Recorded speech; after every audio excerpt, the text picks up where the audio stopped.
อ่อนกันเอาตราในใส่ใจกูเผามันมือล้มเข้ามาก็หาหูมือล้มออกก็หาหูสัตว์ตีเขามาหมายต้องอยู่ตีล้มเข้าล้มออกเขามือล้มเข้ายาวแลสังมือล้มออกยาวแลสัง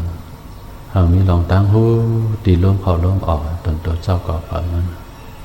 มังปอกสำล้มเข้าล้มออกมันปอดในก็หูเจ้าล้มเข้าล้มออกเนี่ยมันปอดมังเจอย่ามเอาหมายต้องตีป้องแวบในก็ป้องยาแวบยาหมายต้องตีป้องแวบเท่านั้น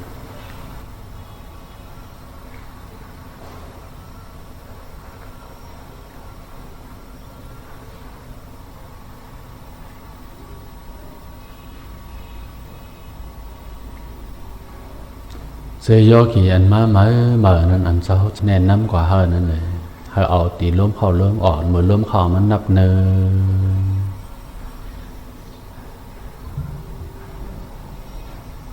มือล้มออกกว่านับสองมือล้มเข้ามันนับสามมือล้มออกกว่านับสี่นับหนึ่งถึงสิบพอเต็มสิบยาในก็ในปล่อยแปดลองหมายต้องตีล้มเข้าล้มออกนะเสร็จแล้วเอาสติญญาณปัญญามาจอบด้วยจิโกต่อปลายตีนเฮามีลองตั้งหูอยู่ตีนเนอจิโกต่อปลายตีนเฮาเนี่ยมันมีตีหนึ่งก็มันเต็มมีตีหนึ่งอันมันดึงมายุกยุกยักยักมันเต้นตุบตุบตับตับมันคมมันกายมันเจ็บมันแสบเจ้านั่นมันมีตีก็มันเต็มมีตีหนึ่ง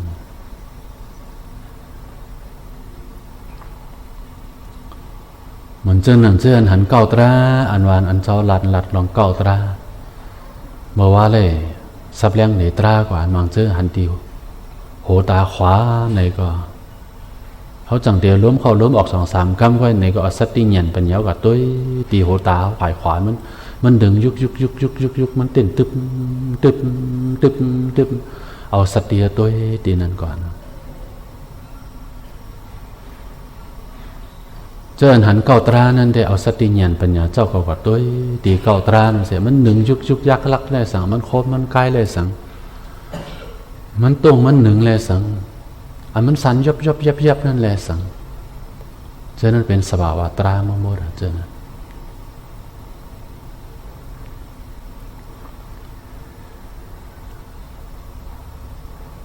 พอตัวตีเก่าตรานกำอ่อนหนึ่งก็ในก็ตั้งหน้าสักคนปอมาแทงสติเงียนสักคนจอมตัวแทงตั้งหน้าเพิ่น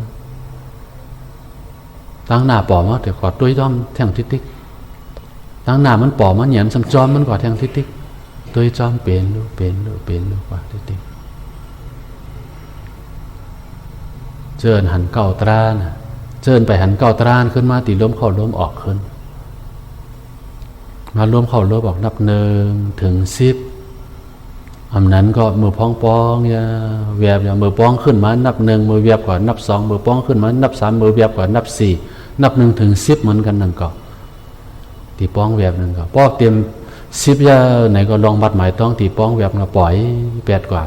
ปล่อยนั้นเป็นธรรมชาติมันหางมันตั้งหางมันตีล้มเข้าล้มออกเลยสังตีป้องแวบนั่นแหละสัง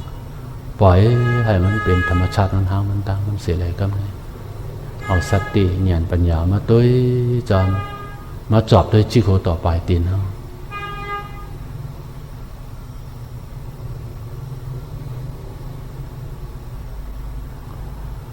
ดีเลยมันก็ใกล้หนึ่งมายุกยักมันคมมันกายมันเจ็บมันแสบเสื้อนั้นแต่นั้นก็ใกล้ปอบมันกับตัวตีนั้นเป็นรักมันนะเจอเป็นเหม่อนั่นปุ่นดาเจอเก่านั่นแต่เจอหันเก่าตราเนี่ยว่ากว่าตัวตีเก่าตรานั่นครับเดียวลูกตีเก่าตรานั่นเสียแล้วมันเตะควักออกมาทางทิศเงียนปัญญามันเตะขี่โป้งมาทิศพอกับตัวจอมอายงอันเดียวค่อยตีตัวจอมตีล้มเข้าล้มออกเลยสังกับตัวจอมตีป้องแวบอันเดียวนั่นแหละสังพอกับตัวจอมอายงอันเดียวตีนั่นค่อยในใจเขาเนี่ยมันเตะนี้ลงกว่ากับในอายงตะคุสวยเมชุธรรมะสารหูขอเนี่ยขอความมันเลยยินตีนในฉินอุตมะจ่อเขาเป็นลูกน้องตะเปเจ้าชามาสิขอตัดตราเลยปอยาชุมัดกาวิปัตตนาผู้ขอเนี่ย เขาหลุดตัวจอมมันหูจอมมันนะข้อความมันว่าเขาหูอันเร็วกว่าเมื่อปืนฐานมันนั่นแต่เขาหมายต้องเป็นสังเบอร์ล้มเข้าล้มออกนับ1 ถึง 10นั่นแต่หมายต้องเป็นสังเบอร์ปืนฐานมันพอเต็ม10เย้าเนี่ยปล่อยไปลองหมายต้องนั่นเขามีลองตั้งหูจอภาษาปาลีห้องปัสสนาตีว่าหูยาวหูจอมเนื้อมาสติปัฏฐานสูตรนั่นน่ะกักโซใหญ่มันเป็นลองหูอันเดียวนั่นน่ะเหมือนจังกักโซใหญ่ๆมันก็เร็วอันนี้มันตรงมันหนึ่งปอมาก็หูจอมมันเจ็บมันเสียบปอมันก็หูจอมเจอพ่งปิวออกกว่านี่ก็หูจอมมันมองปอกเจอในเงานี่ก็หูจอมมันเขาเหตุการณ์ตราอันว่าในเขาหลหัวหมู่พ้องหนังเหตุการณ์ตราอยู่เนี่ยแองเขาไว้ซื้อเสโหเขาคอเขาก็ไว้ซื้อเขาอย่าไปกว่ามิงไว้อย่าไปกว่าคมไว้แข็งกึ่งไว้อย่าไปกว่าเฮ็ดเช่นนั้นเขาหลวปล่อยถ้ามันเป็นธรรมชาติทั้งๆมันทั้งมันสภาวะตรามันเป็นเรื่องหือมันได้ปล่อมาในตัวเนื้อเจ้าหูในถ่อมตราเสร็จแล้วเนี่ยในตัวจอมตีเนื้อตัวเนื้อเจ้าเขากว่ามันเช่นนั้นเป็นเขาข้อความเนื้อสัจจะอธิษฐานเขาปฏิญญานั้น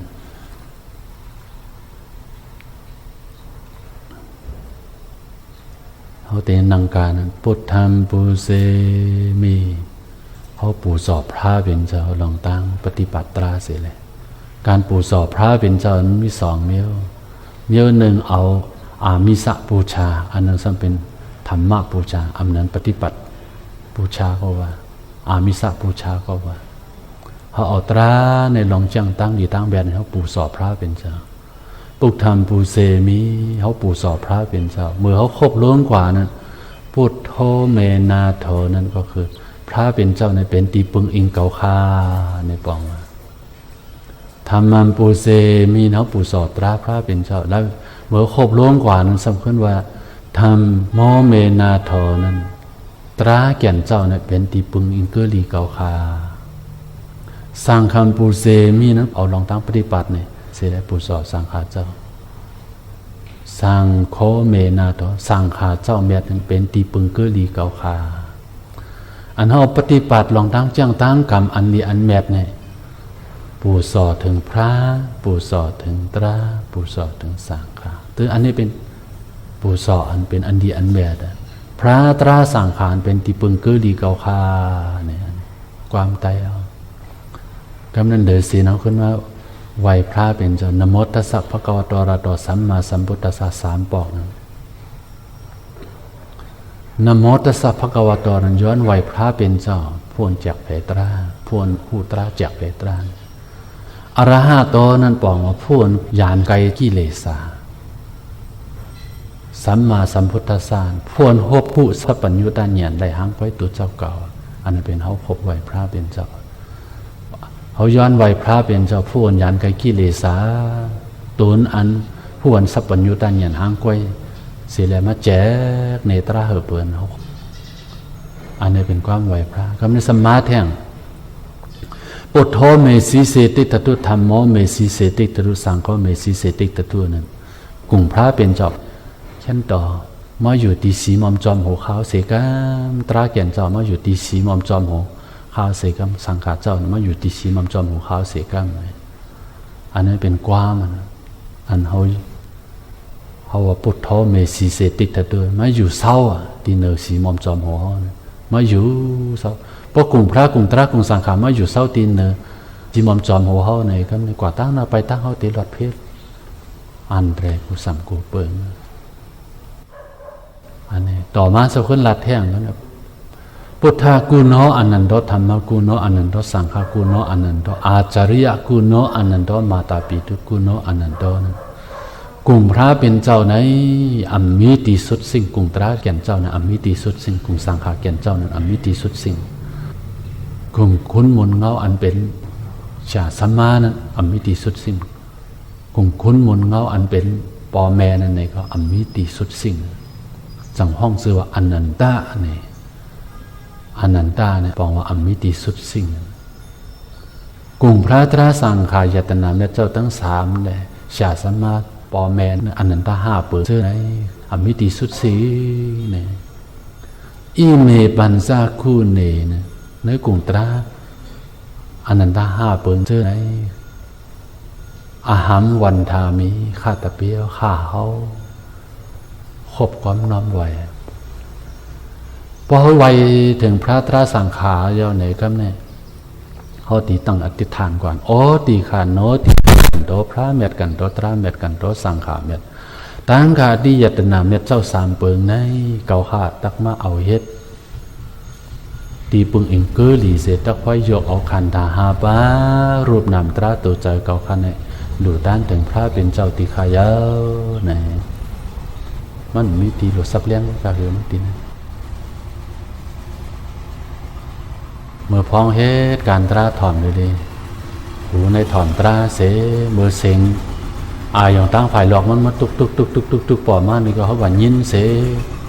ก็ขึ้นมาตัวตราเสใจดีจะให้ปอมานี่ก็ตัวจอมใจดีจะให้นะหูในถอนตรากว่าพอฐานหน้าตีเขานั้นมีเส้นทางมันอ่อนปั่นไว้เลยเขาหลวมีเนียนปัญญาเสด็จตัวจอมนั้นใจดีจะให้ปอมาตัวจอมนั้น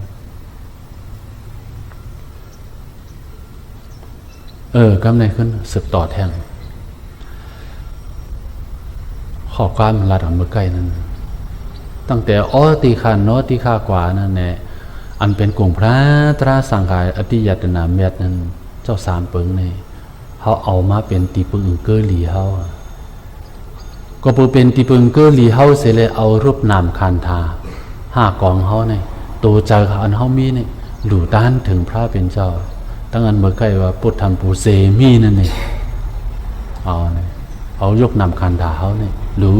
ต้านถึงพระเป็นเจ้าอันเขาหลู่ต้านถึงพระเป็นเจ้าไหนก็เขาเป็นตาหน้าดีตาหน้าแม่อะไรก็เนี่ยตั้งแต่เอาข้าวย้ำในกว่ามือต่อฮอดถึงตั้งหึงมัน1 ชั่วโมงเต็มในเกาคาเตคัดซื้อ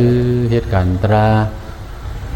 สมถาวิปัสสนาปนตาออกหลอดสามสราวัตตุขะลงในตีคาเลขอกว้างมาเป็นวักตั้งแต่ข้าวย้ำในกว่านี่1ตั้งหึงมันนั่นนะเขาเทศ1 ชั่วโมงอำนาจเขาเทศ30 นาทีถึง1 ชั่วโมงเหรอเกาข้าเตะคัดใจอันข้อความมันใจเขานั่นมันไหลลองจูกิเลสาวมันไหลจอมกิเลสาวเขาเต็มจอมใจมันเขาเตะคัดแบบนั้นเกาข้าเตะคัดใจตัวนี้ใจเขามันขี้ข้านเขาคัดแบบลองตั้งใจข้านมันเขาเป็นก้นไก่เลยเจ้าเนี่ยเกาข้าเตะคัดใจเหตุการณ์ตราอันใดสมถะสมถะเหมือนเจ้าเขาล้มเข้าล้มออกถ้าใจเขานิ่มแลสั่งอติป้องแวบนั่นแลสั่งเมื่อย้ำใจเขานิ่มนั่นน่ะอันนั่นเนาะห้องเจอสมถะอันนี้ไปยังไปปาลัดถึงลองหันเป็นลู่นะเขาให้เอาภาวนา40นั่นเอาอันใดก็ยาอันเมื่อย้ำเขาแผ่เมตตานั่นก็ยาเขาแผ่เตือนปุถานุสติเมื่อย้ำกลางเลยเจ้าเขาไหวพระนั่นเขาโสหลอดห้อกงพระเป็นเจ้านั่นหลอดห้อกงพระเป็นเจ้าวายาวาแท่งวายาวาแท่งนั้นใจก็นิ่มอยู่ที่หน้าอายงอันเขาหลอดห้อของพระเป็นเจ้าอันนั้นห้องเจือสมถะเฉพาะอันมันนิ่มอยู่สภาวะตราอันมันนิ่มอยู่ที่หน้าอายงอันเลวนั่นน่ะห้องเจือสมถะเมื่อภาวนา40เอาอันนั้นเสียมว่าอันเขาเฮ็ดให้ใจเขานิ่มขึ้นมาอันห้องเจือสมถะ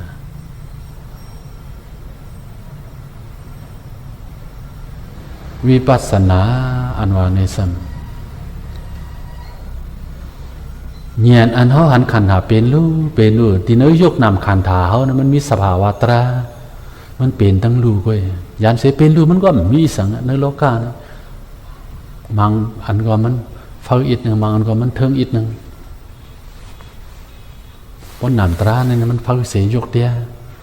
ลองมันรู้แล้วนั่น ก็ในมือเขามีญาณปัญญาหู้หันถึงอันนั้นเป็นรู้อันห้องชื่อว่าวิปัสสนาแล้วเหมือนเจ้าหนังอันเจ้าจังเพราะว่าเมื่อล้มเข้าล้มออกนั่นแหละสังเอาตีป้องแบบนั่นแหละสังเอา10 กรัมก้อยปกติก็โจมอยู่ตีเนื้อล้มเข้าล้มออกนั่นเป็นตั้งหึงตั้งฮีนั่นโอ้มันก็เจอเนียมอยู่อันเนียมเป็นสมถะก้อยตีล้มเข้าล้มออกเลยสังตีป้องแบบเลยสังพ่อเขาหมอเอาในก็มันก็เตะเป็นวิปัสสนาจำป้อมหมอเอาในก็มันเตียโจมอยู่ตีเนื้อสมถะนั่น2 อันนี้ถอมดีๆนะเอาอย่านุถอมเอาทีนี้พวกก็โจมอยู่ตีเนื้ออาหยงอันเดียวนั่นตีล้มเข้าล้มออกเลยตีป้องแบบมันก้อยเนี่ยใจก็นี้ไว้อยู่เป็นรูมันหันเพราะเป็นรูมหันเนี่ยมันเป็นสมถะใจนี้อยู่ตีเนื้ออาหยงอันนี้อาหยงตะคุซวยเมชุธรรมนาสารหูคอเนี่ยมือข้อความเช่นนี้ยามในยินอยู่ตาเสมือพ้องเจ้า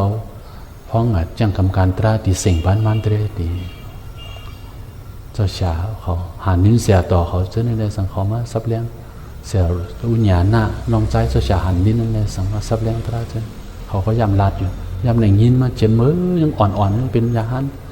อ่อนๆนั่นพ้องหาตราอยู่ก็ไหนก็เพื่ออายุเจ้าก็ยังอ่อนในอัมโปโมแมงแผลมันเหมือนตั้งนั้นเขาล้มเข้าล้มออกเลยสังตีป้องเวียบนั่นแหละสังเพราะว่าเขาหมอเอาก็มันเตเป็นอยู่ในโจมไว้อยู่ตีในสมถะเพราะหมอเอาก็เตเป็นวิปัสสนาอย่างก้าวสู่วิปัสสนากันเดียว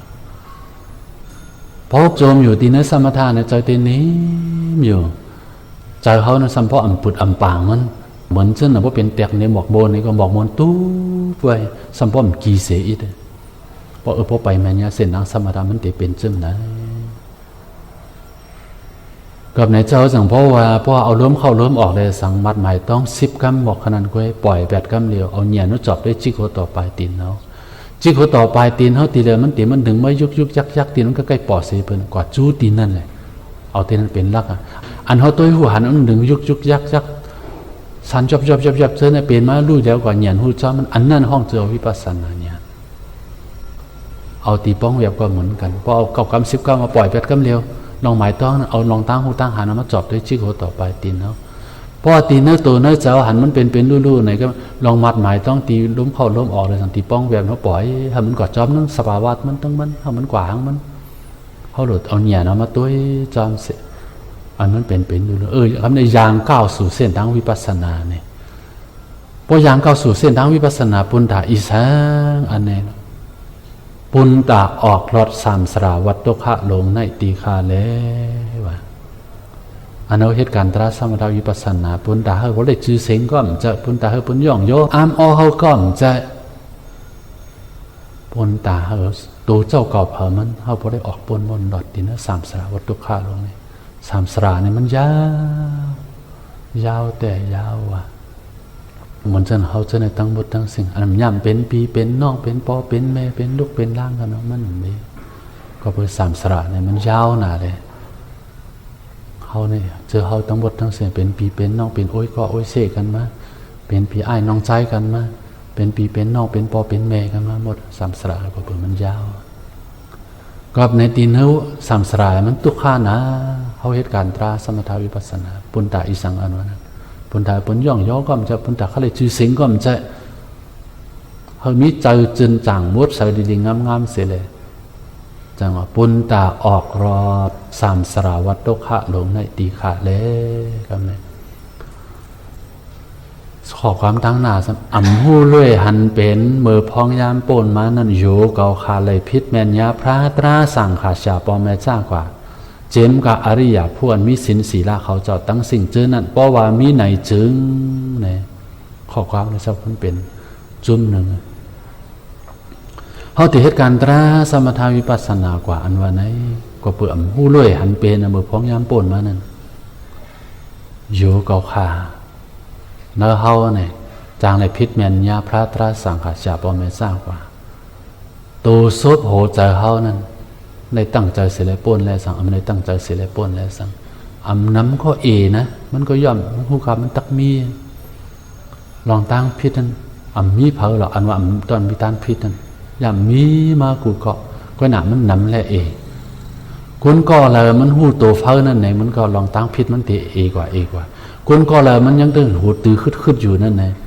มันพิษยับพิษแท่งพิษยับพิษแท่งมันตีพิษกว่าติ๊ก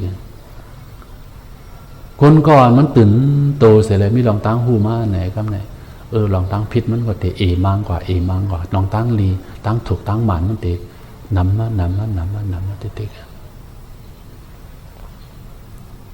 ลองตั้งหมันแมนชื่อใจลองตั้งการตั้งเฮ็ดเช่นมันตีหมันแมนชื่อใจมันตีนำมา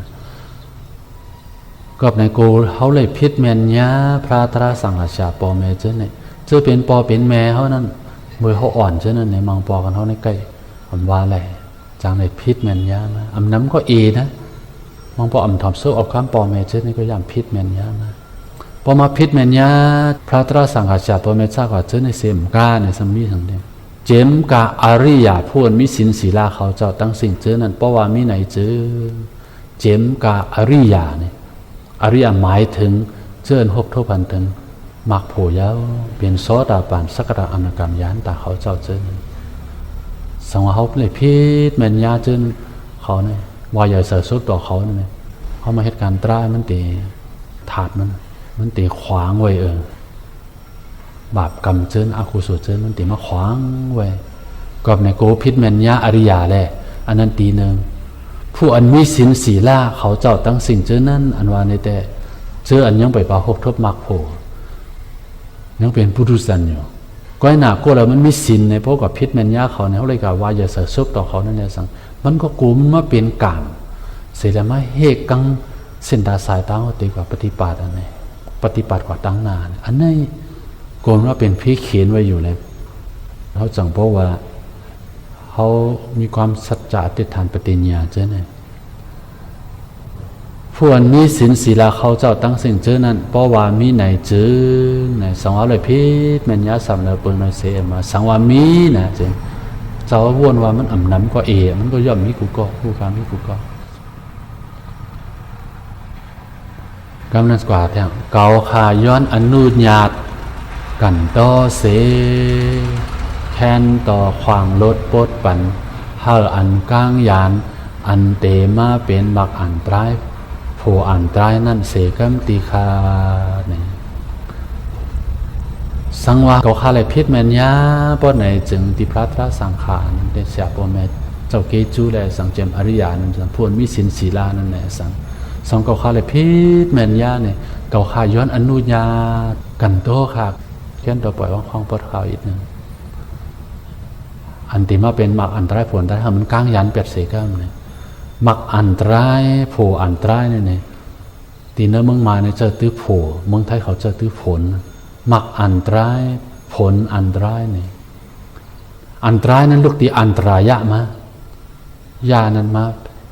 เย็นเป็นไก่ขึ้นมาเสียได้เป็นอันตรายว่ะอันตรายว่ะในเมืองไทยเขาห้องเจอไหน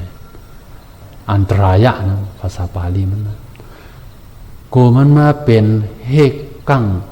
ห้ามซีเส้นตาสายตั้งเงียนเขาขันถาเป็นดูตัดเข้าสู่มรรคผลกูมันมาเป็นเฮกกั้งไว้เลยเขามาย้อนกันโตเสียเลยกันเราปล่อยว่างคว้างเขาเสียกั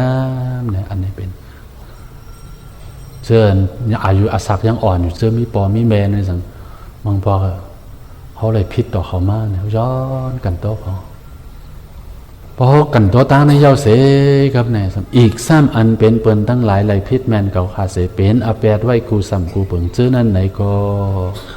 เก่าขาเตไว้ใจเมตตากรุณาอีหลูเสขว้างลดปดปันสิ่งตีขายาวเนี่ยชื่ออันเปิ่นไหลพิษแมนยาเขาโตซบหัวใจเสร็จแล้วเขาเป็นอแปดไว้ชื่อนั่นน่ะเขาหมู่รวยหันเป็นชื่อนี่ก็มองพอเขาว่าอย่าเสือเสื้อเขาเนี่ยเขาก็ไม่ได้ตันเขาก็ไม่ได้ว่าที่เขาการเขาห้างเขาทั้งห้างเขาก็นั่นเนื้อใจเขานั่นก็คนปล่อยวางควางปันเฮอเสียย่อยใจเมตตาหักความจมแป้งเขาเสียกรุณาอีดูเขาเสียเพราะว่าเขาเนี้ยทุกข้าจึงนั้นมันเตะปานเพราะว่าเขามันเตรียมขึ้นอย่างเบอร์สูงได้ก็แบบไหนไว้ใจเมตตากรุณาอย่านำเสียแลอีดูเขาเสียแลปล่อยวางขว้างปัญหาตีแล้วอันเขาพิษนั้นในก็เขาได้กันโตยาวเชื่อเลยเป็นในพิษเท่าในก็เขาเลยปล่อยวางขว้างปัญหายาวตั้งฝ่ายซ้ายฝ่ายขวาเจอเนี่ย มันมากิดกันอย่างไหนก็ในข้อความปฏิหับคำปฏิบัติกว่าตั้งแต่เอาข้าวย้ำในกว่าจ้อมหนังเกาค่ะตั้มไว้อธิษฐานปฏิญญาอันว่าเนี่ยตั้งแต่ข้าวย้ำในกว่าอันเขาตั้มไว้อธิษฐานนั้นลูกที่อธิฐานะนั่นนะจะเขามั่นนิ่ม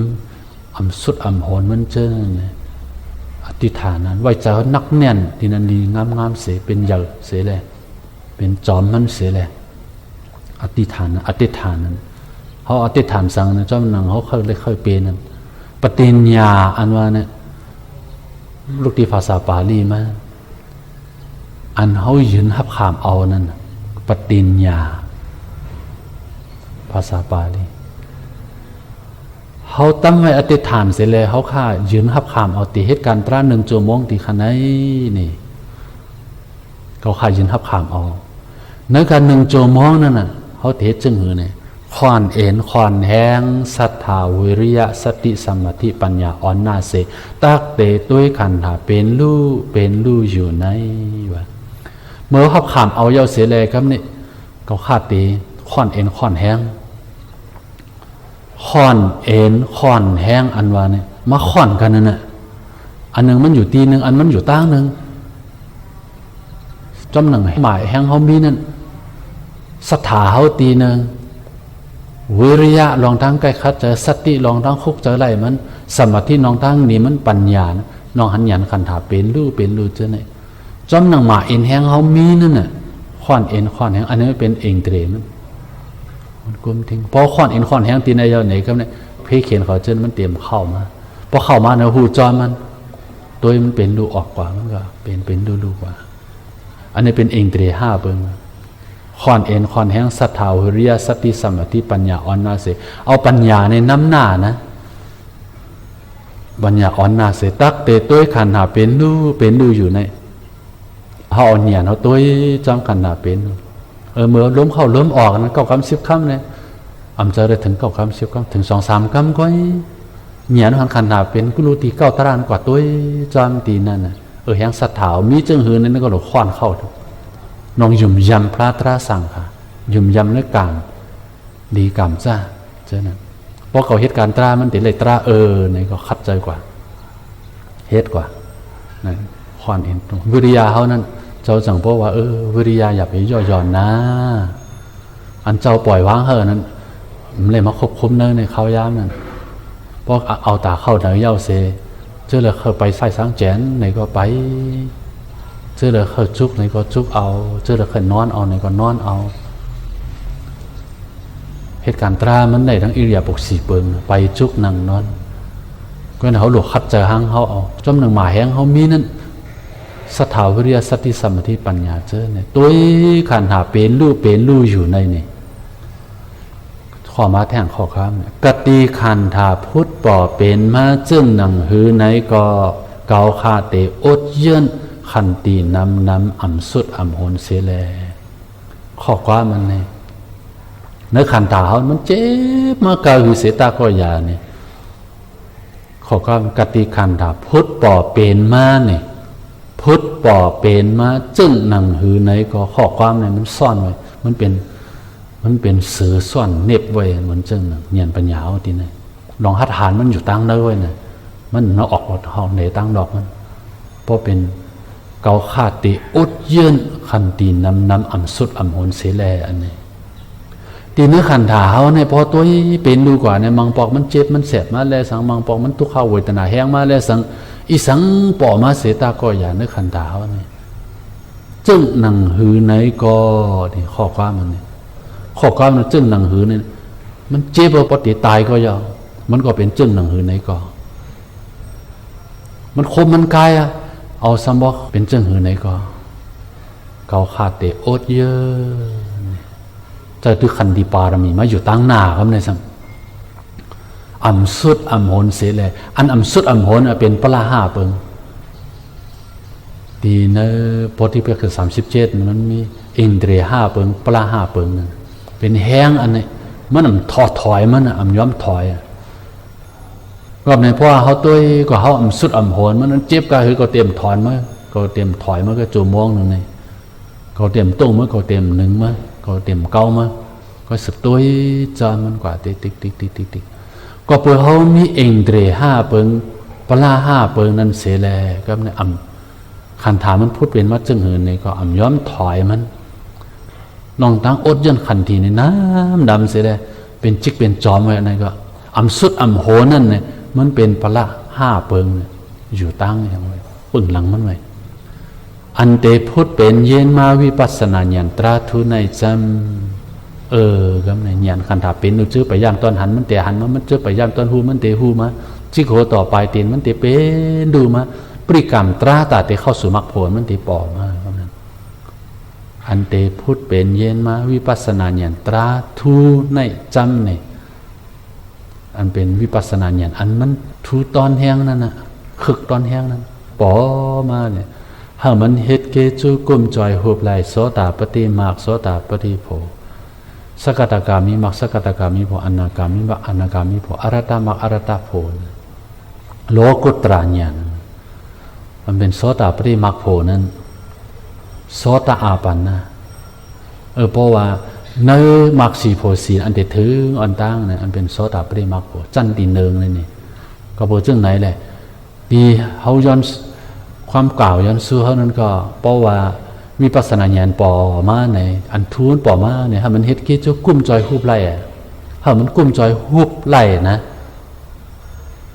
การมันว่าฮุบไล่นั่นน่ะปอตันนั่นปอเหยียนเขาเองเดียวแก่นะมันติดตันฮุบเอาไล่มังปอกนั้นมันปอมาอยู่ก็เปิดเองเดียวมันตันฮุบไล่มันก็กาดมากกาดโผกกาดมากกาดโผกว่ากุ้มจอยฮุบไล่อันข้อความเนี่ยมันลึกนะกุ้มจอยฮุบไหลฮุบเอาได้มือของเขาย้ำอิดอ่อนหนึ่งนั่นก็อย่ามังปอกนั้นมังปอกเพราะเองเดียวมันมีไงตราป่อมาอยู่มันกึ่งต่างเข้าสู่มรรคผลได้อยู่มันฮุบไหลฮุบเอาไหลก็ในวิปัสสนาญาณอันมันป่อมานะครับมันกุ้มจอยฮุบเอาได้อันเป็นมรรคผลนั้นจันที่1โสตปฏิมรรคผลจันที่2สกตากามิมรรคผลจันที่3อนาคามิมรรคผลจันที่4อรตามรรคผลจันที่1เป็นโสตปันจันที่2สกตากามจันที่3อนาคามจันที่4ยหันตาเนี่ยโลกุตระญาณอันวันโลกอุตระญาณเนี่ยประมาณเมียงแพโลกะนั้นอันมันจังรู้แล้วอุตระนั่นปองว่าป้นมันเนี่ยอุตระมันนี่ญาณญาณหูจักอันมันญาณหูจักเป็นดูเสแลป้นออกรอดมันกว่านั่นนะก็มันจังเจ้าชาวมันจังโปว่าหันเป็นรูสุดอันว่านั้นไทยเขาวังโลกุตระญาณโลกุตระญาณนะเป็นญาณที่พ้นจากโลกพ้นออกจากโลกนี่ญาณอันมันป้นเสในโลกะอันมันดูแล้วนั่นโลกุตระญาณก็เปิดไงเพราะว่าญาณเอาตัวขันธาเป็นดูกว่านะมันแต่หันขันธาเป็นดูมันแต่อิ่มมือจ้านจางใจมาเพราะอิ่มมือจ้านจางใจมันแต่หันถึงขันธาเป็นดูสุดกว่าเพราะขันธาเป็นดูสุดนั่นนะย้ำนั่นนะเมื่อโลกุตระญาณปอมาเนี่ยโลกุตระญาณปอมาตำกลางอกกลางใจในเสทบหันอายงเนปาลนะอายงนั้นเป็นความมานไว้ภาษาบาลีมาอารมณะไทยเขาห้องอารมณ์เป็นอารมณ์ของเนปาลนั้นสื่อหน้าตันตาเขานั้นเป็นตาเนียนปัญญาโจพองเข้ายานปฏิบัติหนึ่งโจมองเต็มในเสกัมติคาโนนี่โจพองเฮการตราหันขันธาเป็นดูในอันวิปัสสนาญาณอันมันทูลปอมาทำมันเฮ็ดเกจูกุ้มจอยฮุบแลมากสีโพสีนั่นทั้งโลกุตระญาณปอมาตีโนกเนื้อใจเสถ้าได้หันถึงในป่านสืนาตันตาเสกัมบางซื้อก็เพราะปฏิบัติเฮ็ดกว่าเนี่ยเจอมีปืนฐานมาหลายปีนั่นก็ภายใน10 วันก็จังเคยครบทดพระมักโหดได้อยู่จอมหนังปารามีเพิ่มมันข้อความเจ้าซับเลี้ยงเนตินข้อความอธิษฐานของนังการตราวิปัสสนานั้นอธิกาเปิงลงมันในแต่เขาหลมีลองตั้งอดเย็นขันติน้ำนำสุดโหนั่นเองข้อความมันใน ทีเนื้อเจ้าเมาหลงรัดนั่นแต่ความอธิษฐานแปกซ้ำเนื้อเข้าหยัดหยัดเอ็นเข้าขัดหนังเข้าแห้งแห้งหลุดเข้าฮักขอความเจ้าเมาหลงแต่วันไหนก็พระเจ้าก่อนเนตราหลายตีหลายตั้งแล้วข้อความเจ้ามาหลวงนั่นเองกว่าในบางทีเขาฮัดเขากูจอมหนังกาลเตสะฐานะปุกลาศิเลเจ้าก็จังเพราะเลยเอาย่อหย่อนกว่าอีกหนึ่งก็หนานำความขังตั้งเนินมันนั่นแต่ข้อความมันอ่อนเสียตาก็ยาเนี่ยลองหัดหานมันเกี่ยมไว้อยู่ตั้งฝ่ายหลังมันซ่อนไว้อยู่ปกติมันแตกนี่ก็เหมือนเจ้าหนังสือซ่อนเนบไปอยู่ตั้งเนินมันอยู่ลองตั้งหัดหานอยู่ตั้งภายหลังนั้นอันเหตุการณ์ตราอันว่าในอธิกาเปิงหลวงมันเอาขันตีในน้ำหนากว่าเป็นโอดเยินมันอำสุดอำโหนมันอย่าในตัวจำขันหาเป็นเลยจิโกต่อไปตีนเฮาเนี่ยมันมีอีสังมันก็มีมันเป็นดูๆไปเขาเหตุการณ์ตราอย่าไปก่ออยู่ตั้งหน้าตราเขาโดยอยู่จอมตั้งหลังตรานะพวกก็อยู่ตั้งหน้าตราเนี่ยเขามันกว่าหันตรามันได้ก็เบอร์มันก็ข่มมันไว้มันก็เฮกังมันไว้ก็บอกจังไหนจังเพราะว่าพอมีสติญาณบ้านเลยตัวจอมกายานุปัสสนาตัวจอมตีตัวกูปกกูกำความอันว่ากายานุปัสสนานั่นตัวจอมโตนะอย่าไปก็อยู่ตั้งหน้ามันเวทนานุปัสสนาตัวจอมเวทนานะอย่าไปก็อยู่ตั้งหน้าเวทนาปอมาหูจอมมันหลังมันสิตานุปัสสนาตัวจอมเจอนะเขาอย่าไปก็อยู่ตั้งหน้าเจอเพราะก็อยู่ตั้งหน้าใจมันกับมิ่งมันไว้ข่มมันไว้นั่นเจอนั้นมันจังเต็มปอมาพอตัวจอมเจอนะปล่อยมันออกมามันเจอตัวผ้ามันออกมาปล่อยมันออกก่อนเขาจังหูจอมภายหลังมันเจอตัวซาปอมาปล่อยมันออกก่อนเขาจังหูจอมภายหลังมันพอตัวจอมว่าจังไหนเสียเลยก็ตีใจเขานั้นเจอรีปอมาก็ดูแล้วกว่าจะซาปอมาก็ดูแล้วกว่ามองพอขี้เจอมองเจอปอมาก็ดูแล้วกว่าหยันหูจอมมันอีสังปอมันนะเจอก็หลหูจอมมันโดยจอมธรรมานุปัสสนาเป็นสภาวะตรามันจะเป็นนิวรณตราแล้วขันธาเขาแล้วจะไหนอันนั้นวันน่าเจ้าเขาค่อยซับแรงกว่าทิอติกาเปิงหลงมันในแต่เมื่อเอาล้มเข้าล้มออกเก่าคำ10 คำในคำในมัดจับตัวจิโกต่อไปตินพอหันเก้าตราลีลิงงามๆเนี่ยลองมัดหมายต้องตีล้มเข้าล้มออกเลยสังตีป้องแบบเลยสังปล่อยแปดมันเสียมันเป็นทั้งมันห้างมันทั้งห้างมันสติตราหรือมาตัวจอมตีเนื้อตัวอันมันหนึ่งมายุกยักมันคมมันคายมันเจ็บมันแสบมันตรงมันหนึ่งเวทนาปอมารู้แล้วกว่าใจอันเนื้อปอมาก็รู้แล้วกว่าตัวจอมตีโตเขาใจเขากูปอกกูกำภายหน้าเป็นรู้ภายหลังเหยียนจอมหูรู้แลหูกึกกันเตเจ้าหันในปานในอ่ำไกเอาเหยียนไปจังฮอดอ่อนกันสืบด้วยตราตีเนื้อตัวเนื้อใจขันถาเป็นรู้เนื้อตัวเนื้อใจผ่านมันกว่าแล้ว